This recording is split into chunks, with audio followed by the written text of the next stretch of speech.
books. And again, I pulled this out of my son's little collection of books. This one has some great drawings in it. And there are posters that came with this book, and they're very much made to look like this. You may have seen them in different places, but they are on his wall, so I won't be able to show those to you. But this is a futuristic journey through the cosmos, the ultimate interplanetary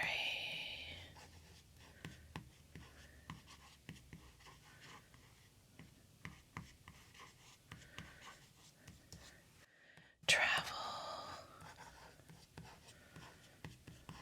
guide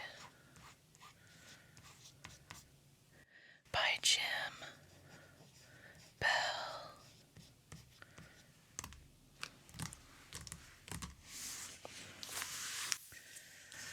Let's read a little bit on the back. Like any good travel book, Jim Bell's guide gives you some good advice on what to bring and what to wear. Of course, we don't leave for a few hundred years. For now, though, check out these images. The pictures alone will make you want to start packing. Bill Nye, CEO of the Planetary Society, contemplating a fantastic getaway vacation to space. Plan an armchair trip you'll never forget with this amazing science-inspired tour guide to the solar system and beyond. Be sure to book your seats in advance. And then they've got these little travel icons. Tour the ice mines of the lunar poles. Hike the volcanic peaks of Tharsis on Mars. Dive through the sun's spectacular coronal loops. Dine in an air hotel above Jupiter's Great Red Spot. Go whitewater rafting through the rapids of Titan. Visit Cold Faithful as you geyser hop on Enceladus.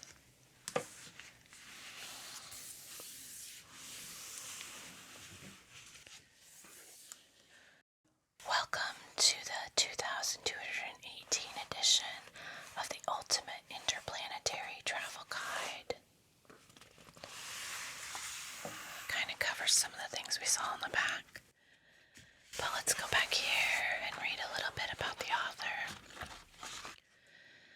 Dr. Jim Bell is a professor in Arizona State University School of Earth and Space Exploration in Tempe, Arizona, and an adjunct professor in the Department of Astronomy at Cornell University in Ithaca, New York.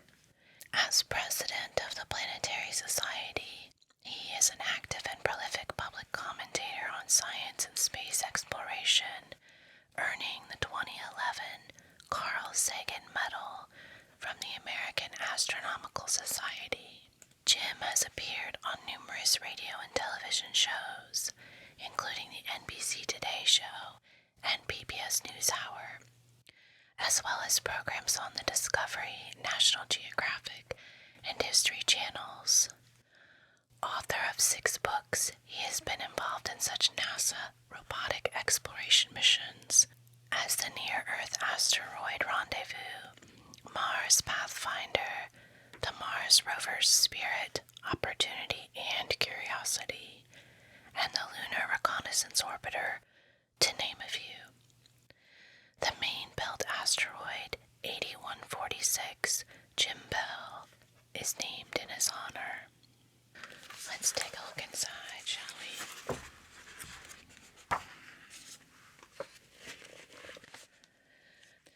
This was printed in 2018 by Sterling Publishing Company.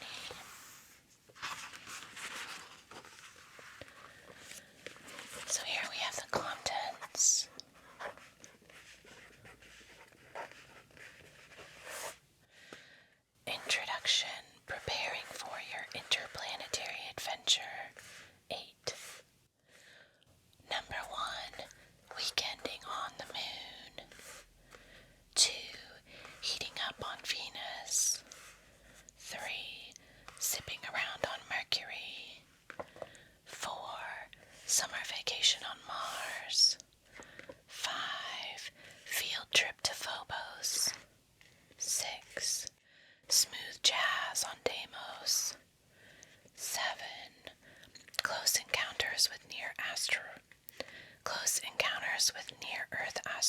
asteroids. 8. Get some sun. 9. Touring the main asteroid belt. 10. Explore Jupiter and the Great Red Spot. 11. Visiting Europa and the moons of Jupiter. 12. Titan and the splendors of Saturn. 13. Enceladus and the icy moons of Saturn. 14. Visiting Uranus, Neptune, and Pluto. 15. Extrasolar voyages, TRAPPIST-1 and beyond. So we have a lot to cover, don't we? Let's read a little of the author's note. We are living in what historians will surely one day call the golden age of solar system exploration.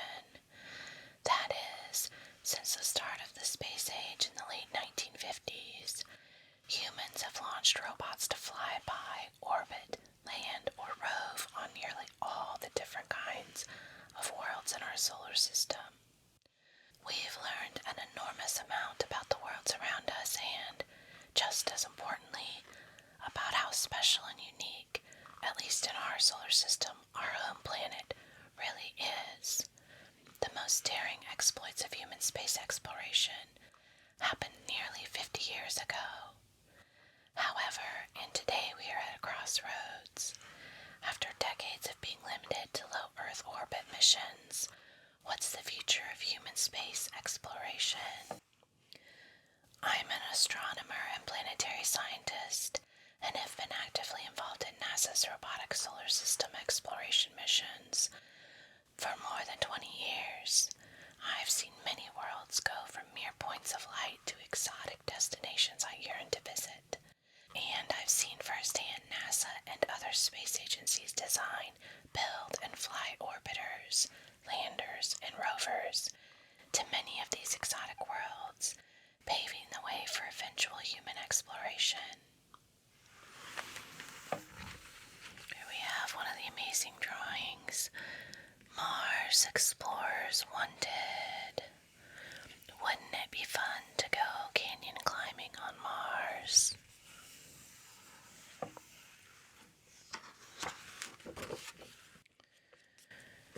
Preparing for your interplanetary adventure. Here's another neat drawing with an astronaut in their NASA suit pointing at, saying, "We need you. Suit up, ship out, and explore the solar system." So what to pack? Clothing. Consider light and informal clothes for comfortable zero-gravity cruising between your destinations. Good gripping socks. Many still prefer the old Velcro variety. For standard low-gravity simulated tunnels and quarters in some of the larger vessels. Perhaps shorts, t-shirts, and comfortable sneakers. If you're taking a 1G rotating ship to your destination. Electronics, photography, medicine. Be sure to remember any specific medications unique to your health condition. Also, dizziness and nausea from changes in gravity. Might need some medicine for that. Travel and accommodation. There's another little advertisement. Earth, your oasis in space, where the air is free and breathing is easy.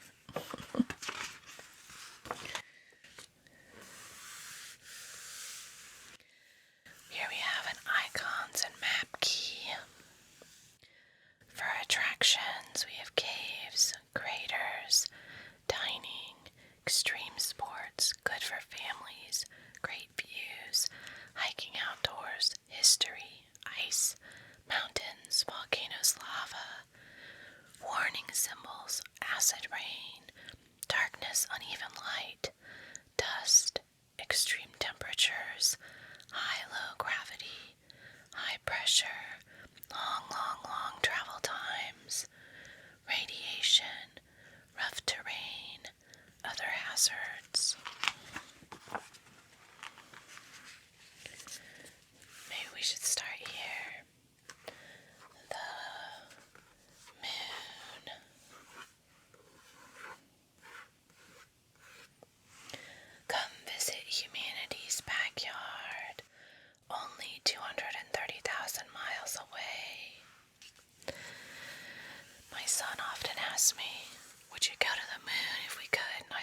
maybe if I could just like go overnight and stay in a little moon hotel and then come back, that'd be cool. What if we could? Weekending on the moon. Those of us living on Earth are incredibly lucky to have such a large and interesting space travel destination so close to home.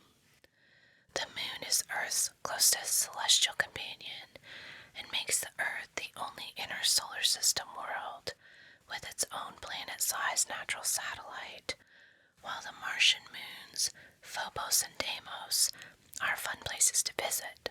See chapters 5 and 6. They're really tiny compared to Mars itself. The moon is about a quarter of the diameter of Earth, and its total surface area is a little less than the size of Asia. That makes for a lot of places to discover and explore.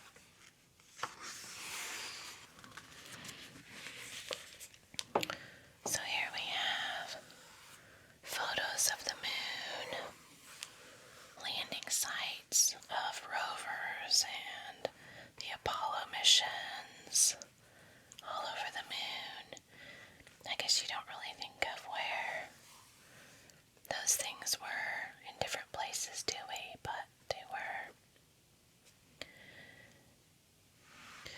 Here's the far side of the moon. Cue the Pink Floyd music. People have been dreaming about visiting the moon for thousands of years. Those dreams became a reality, at least for 12 people, in the late 1960s and early 1970s, when NASA's Apollo program sent the first astronauts to visit and study our nearest neighbor. They brought back rock and soil samples and other data that helped us learn that the moon was formed only 30 to 50 million years after the Earth formed, and probably by a cataclysmic event known as a giant impact. Imagine what the scene must have been like more than 4.5 billion years ago, when a Mars-sized planet crashed at a grazing angle into the young Earth, scattering rocky and melted debris in all directions. As the Earth cooled and recovered from the shock, some of that scattered debris went into orbit and eventually coalesced to form our moon. What a wild ride! The old scars of that ancient impact, as well as fresh scars made by millions more asteroids and comets crashing into the moon's surface, are among the many different kinds of exotic geological features waiting to be explored on the moon. And while you still need to have a good spacesuit and a supply of your own oxygen like our 20th century ancestors did to survive out on the airless lunar surface, you don't need to be a trained astronaut to set out on your own lunar adventure. Won't that be cool for people in the future to be able to say that? Oh yes, those people in the 21st century, 20th century, they were the pioneers, and here we are out taking a weekend hike through the moon. Moon fast facts. Type of body, planetary satellite, hence the moon. Distance from the sun, average is around 1 AU, or 93 million miles, which is 150 million kilometers. Distance from Earth averages 240,000 miles, or 384,000 kilometers. Travel time from Earth varies from 6 to 8 hours to 3 days. Diameter 2,159 miles, or 3,474 kilometers, about 27% of the diameter of Earth. Highlight: humanity's first stepping stone into the cosmos, a must visit. Here we have the average temperatures. The daytime high, the surface mean is 225 Fahrenheit, or 107 degrees Celsius. The nighttime low is pretty much opposite that. Minus 243 degrees Fahrenheit, or minus 153 degrees Celsius. There you go. So before you go, extreme temperatures, which we just covered, low gravity, because the moon is a smaller world than the Earth, it has lower surface gravity. On the moon, you will feel like you weigh only about 16% of what you weigh back home. Oh, fantastic.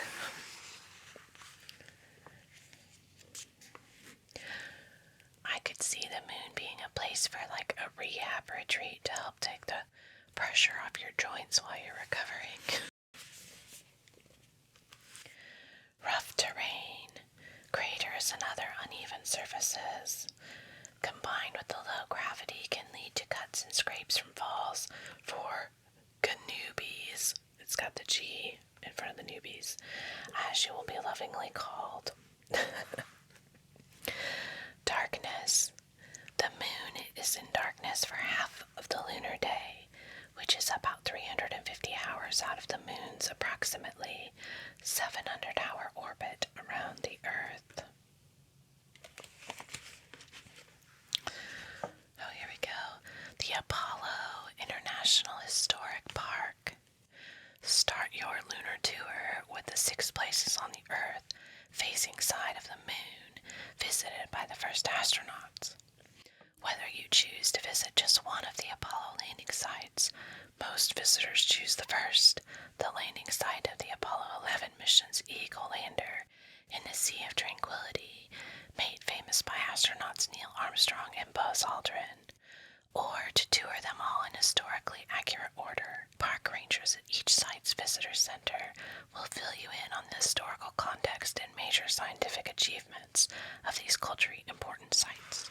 So here we have Buzz Aldrin's boot print in the moon. Here's a model of the Soviet Luna sample return lander used for the robotic lunar sample return missions in the 1970s. You can visit Luna Park on the moon. If you can't get enough of early space program lunar robotic artifacts, also check out Luna Interplanetary Historic Park.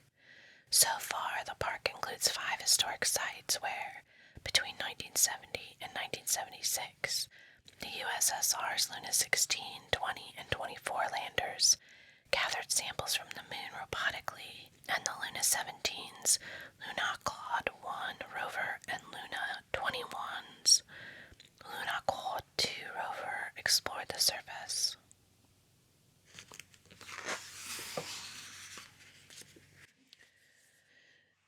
Here we have polar ice mines and nearby attractions. For those who enjoy mining, going down in mines.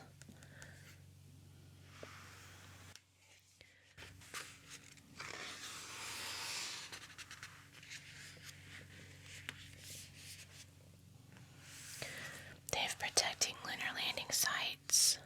We have lava tubes of Aristarchus Plateau. If you visited the Hadley Ryle or Apollo 15 section of Apollo Park, you've seen a lava tube, a long sinuous conduit where a river of molten rock once flowed across the surface. Hadley Ryle is an open lava tube channel now, as the original top covering of the tube has long since eroded away. So here's Apollo 15 astronaut Dave Scott parked the lunar rover on the rim of Hadley Ryle back in 1971.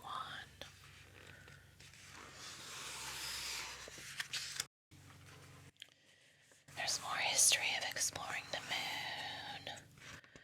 We have day and night. Getting there, things to do, places to stay. Local flair. The families of some loonies, as some people call themselves, go back nearly 150 years to the first lunar colonists of the mid-21st century. You might notice that many of these folks are extremely tall and thin, and they seem to move with a unique grace and flow in the lower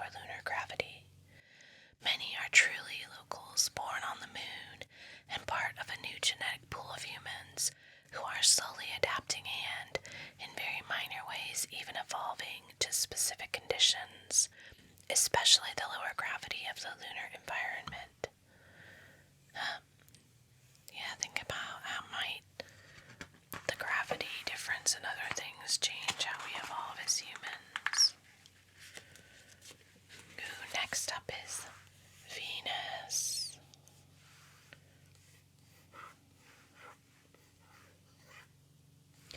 This neat diagram where it's shaped just like an ice cream cone. You've got the point at the bottom and the round dome top. Heating up on Venus. Long known as Earth's sister planet, prior to the space age, Venus has turned out to be a fraternal rather than identical twin to our home world. There are many similarities, of course, between Earth and our nearest planetary neighbor. Similar size and gravity, similar overall rocky and metallic composition, similar position in the inner solar system, only about 25% closer to the sun, but the similarities end there. While both worlds have atmospheres, they are dramatically different ones. The skies on Venus are filled with immense quantities of carbon dioxide, or CO2 for short. And the surface pressure is more than 90 times the Earth's surface pressure, equivalent to the pressure felt in a submarine 3,000 feet or 900 meters underwater. That thick atmosphere sports violent upper-level wind speeds of more than 220 miles per hour or 350 kilometers per hour.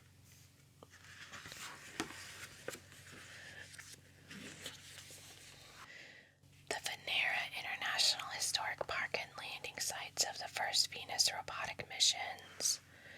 So you've got all these different places of historical interest on your trip to Venus. Before you go, the technologies needed for safe touring on and above Venus only became widely available in the late 2100s. Tour companies are still experimenting with new designs for accommodations and tourist excursions. For your various Venus explorations, you'll want to be prepared for the following. We have extremely high temperatures, high pressure, acid rain, Venus fast facts, type of body, terrestrial, meaning rocky planet.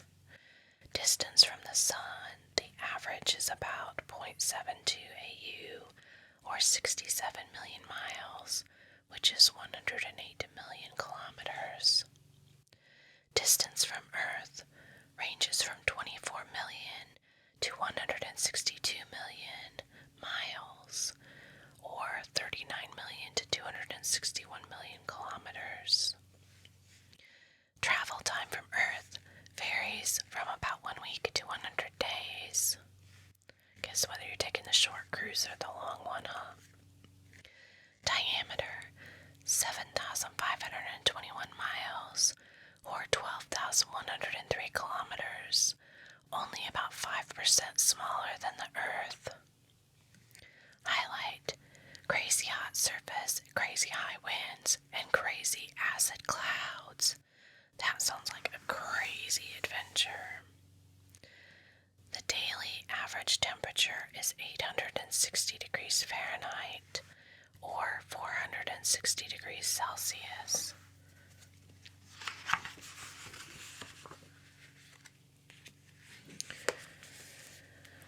We have the greenhouse effect, which most of us are familiar with here on Earth, since we have a little bit of that ourselves.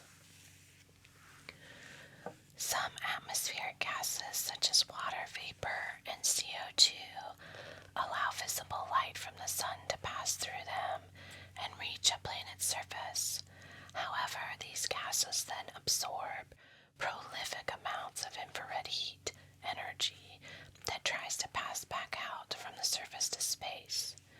These kinds of gases are called greenhouse gases.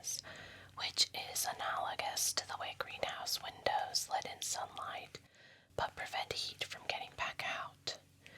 CO2 is a very efficient greenhouse gas, and because Venus has so much of it in the atmosphere, it traps the outgoing heat quite effectively and causes the surface temperature to rise to crazy hot levels. Well, the Earth is slowly working its way towards a Venus-type planet, isn't it? Here we have Maxwell Montes on Venus.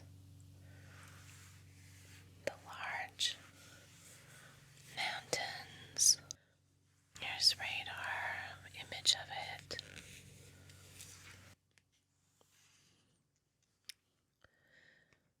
We have the Venera International Historic Park. Between 1961 and 1984, the USSR launched an astounding 28 robotic exploration missions to Venus, including multiple flybys, orbiters, and 9 robotic landers that operated successfully on the surface, 2 of which deployed scientific balloon experiments on the way down. It was the first golden age of Venus exploration, and like on the moon, the historic remains of these first visits to Venus are scattered across the surface at landing sites that have been since become UNESCO Interplanetary Scientific Heritage Sites. How fun is that? It's probably how it will be, won't it? They are offering a hot wing tour. We have Where Are Venus's Oceans? Even though Venus is about the same size as Earth and only just a little closer to the sun, it's a bone-dry world, no liquid water, ice, or even detectable water vapor among its hotter than an oven atmosphere of sulfuric acid clouds. I don't know, I'm not a real big fan of the ultra hot, so I'm not sure Venus would be where I'd like to go. Oh, here we go. They have current Venus Air Hotel choices. Cytherea 1 and 2. Fair Winds. Aphrodite. Maxwell. Things to do, places to stay. Local flair. We have several hot pod tours provide dramatic views of some of the active volcanoes of Venus. And here you have the high altitude shuttles.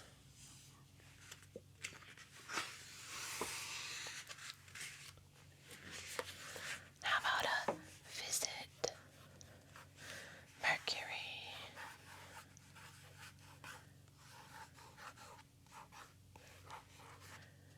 And the Calorus Basin. Sipping around on Mercury. You'll quickly learn why Mercury was named after the fleet-footed messenger of the gods as you gain speed on your approach to the solar system's innermost planet.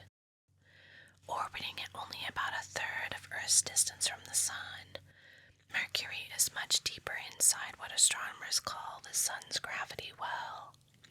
The increased gravitational force from the Sun speeds up the planet, which takes just 88 days to go around our star. And oh, does that star loom large in the Mercurian sky, appearing about 2.5 times larger than it does on Earth. You'll need to prepare for more than just extra sunscreen, however, as the effects of the sun's proximity also include much higher daytime temperatures on spacecraft, spacesuits, and habitats. Thermal control is job number 1 for Mercury engineers and tour guides.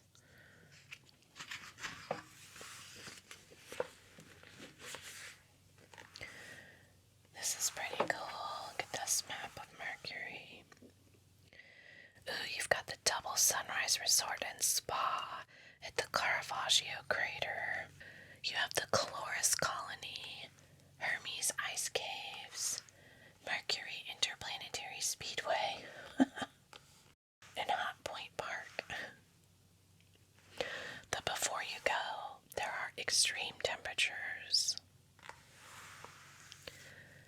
unexpected gravity, and extremely rough terrain. Mercury fast facts. The type of body is a rocky metallic planet, just 5.5% of the mass of the Earth. Distance from the Sun, the average is 0.39 AU, or 36 million miles, or 58 million kilometers. Distance from Earth, average ranges from 48 million to 138 million miles, 77 million to 222 million kilometers. Travel time from Earth varies from roughly 10 days to 120 days, whether you're taking the fast ferry or the cruise trip. Diameter, 3,032 miles or 4,880 kilometers, about 38% of Earth's diameter. The highlights are super hot or super cold, but always moving fast. Surface average temperatures, 152 degrees Fahrenheit or 67 degrees Celsius. The daytime high is 800 degrees Fahrenheit or 425 degrees Celsius. The nighttime low is negative 328 degrees Fahrenheit and negative 200 degrees Celsius.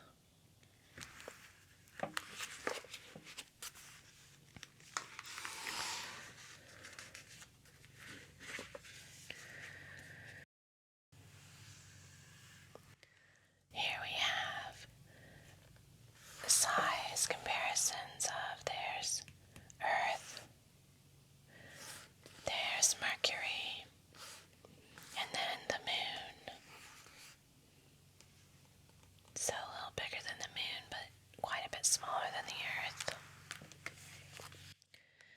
Here in this picture we have the surface of Mercury, an enormous 1.2 mile high or 2-kilometer cliff called Carnegie Rupees, here seen cutting through the 65-mile wide or 105-kilometer Duccio crater, is the site of one of Mercury's most famous speedway courses. That's funny. Be a little bit like Star Wars.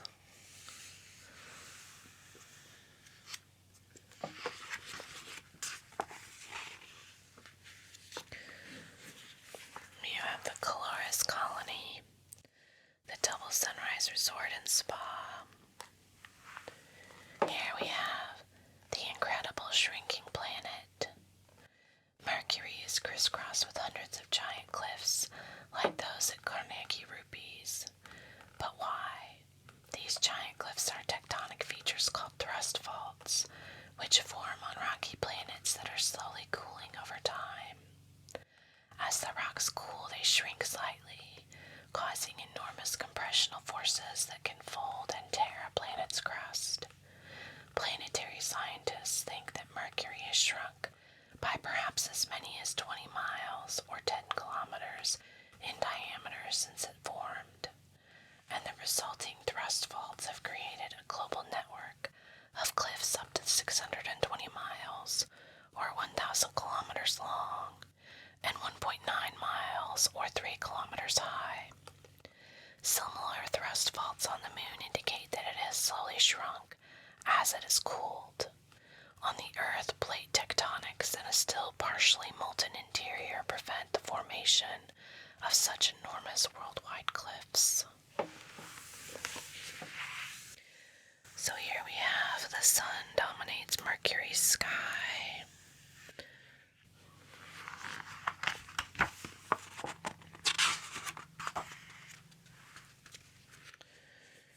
We have Hot Point Park and Hermes Ice Caves. They have getting there, and then things to do, places to stay, the local flair. During speed season, Mercury is crowded, expensive, and non-stop. It can be exhilarating but also exhausting for the locals who work in and support the racing industry. If you're able to visit the innermost planet outside of speed season, you'll have a much better chance of getting to know some of the locals, or at least getting to catch them when they aren't stressed out and overworked. Some visitors have even reported that off-season friendships struck up with Mercurian dwellers have led to spectacular insider access to private tours of racing vehicles and raceways, and even invitations to dinners or parties with some of the racers themselves, many of whom stay on planet during the off-season. Be sensitive and understanding with the locals about the challenges of accommodating visitors like you during speed season. It just might pay off when the races are done. Well, I think that's a good example of anywhere if you're visiting somewhere, whether it's outside of Earth or not. You need to be aware of the locals and how much you're interfering with their daily lives. So be kind and patient. Oh my goodness, there's all kinds of stuff.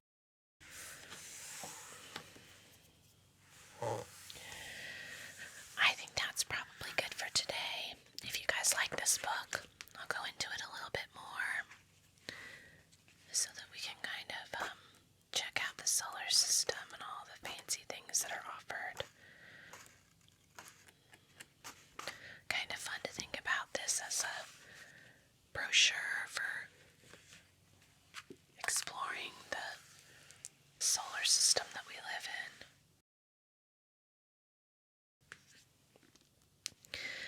So I hope you enjoyed this look at this travel guide. If you're going to be zipping through our solar system in the future, maybe they'll look back and be like, oh, look at this quaint, amazing travel guide. We should do something like this to increase the tourists coming to our planet. I like it. It's well done. The drawings are pretty amazing, and the photographs and history of space exploration are pretty cool too. As always, I hope that you're taking care of yourself